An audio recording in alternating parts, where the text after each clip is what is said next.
Okay. So ఇప్పుడు అస్తిత్వం ఎట్లా కోల్పోతుంది?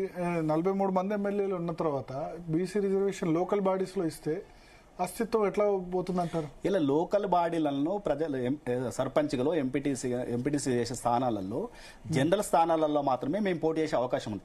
ఆ జనరల్ స్థానాల్లో కూడా మాతో పాటు ఎస్సీలు ఎస్టీలు బీసీలు కూడా పోటీ చేసే అవకాశం ఉంది. ఇలా జనరల్ స్థానాలతో సంఖ్య తగ్గుతూ ఉంటే మా అస్తిత్వం పోయినట్టే కదా, మా నాయకత్వం పోయినట్టే కదా. మేము ప్రజలకు సేవ చేయాలని మాకు ఆర్భాటం ఉంటుంది.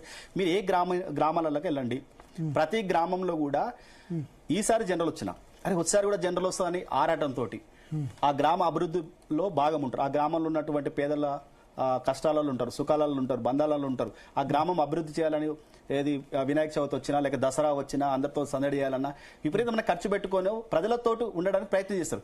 ఇలా అలాంటిది అవకాశం పోతా ఉంటే ఎవరికైనా కొద్దిగా ఇబ్బంది ఉంటుంది కదా. మేము రాజకీయంగా ఉండాలని ఆలోచన చేసే వాళ్ళందరికీ కూడా ఆ నష్టం జరుగుతుంది కదా. అదే అస్తిత్వం.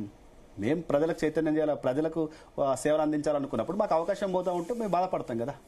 అంటే కానీ మరి లెవెల్ ప్లేయింగ్ ఫీల్డ్ ఉండాలి కదా. మిగతా కమ్యూనిటీస్ కూడా, మార్జినలైజ్డ్ కమ్యూనిటీస్ కూడా, వాళ్ళకు కూడా రిప్రజెంటేషన్ ఉండాలి కదా. ఉండాలి.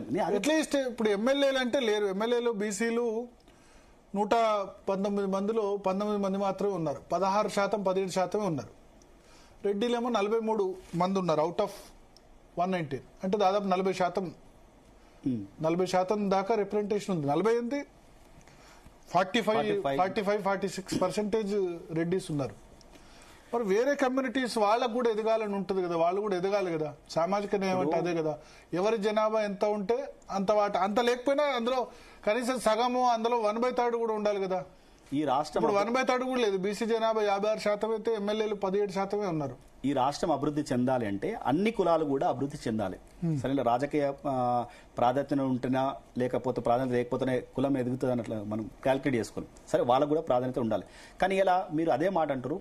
బీసీలకు 70 సంవత్సరాల నుంచి రిజర్వేషన్ ఇస్తా ఉంటే బీసీలలో ఎంతమందికి ప్రాధాన్యత ఇస్తుంది ఆ కులాలు? బీసీలలో కూడా కొన్ని కులాలు మాత్రమే ఈ రిజర్వేషన్ ఫలాలు పొందుతా ఉన్నారు కదా. క్లియర్గా మనకు సబ్జెక్ట్ ఉంది కదా.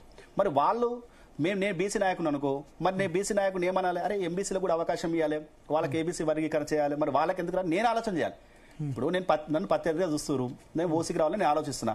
మరి బీసీకి రావాలనుకున్న నాయకుడు మరి బీసీలలో ఇతర వర్గాలకు రావాలని ఎందుకు ఆలోచన చేస్తాడు? అదెందుకు ముందుకు పెట్టలేకపోతుంది ఇప్పటిదాకా కూడా?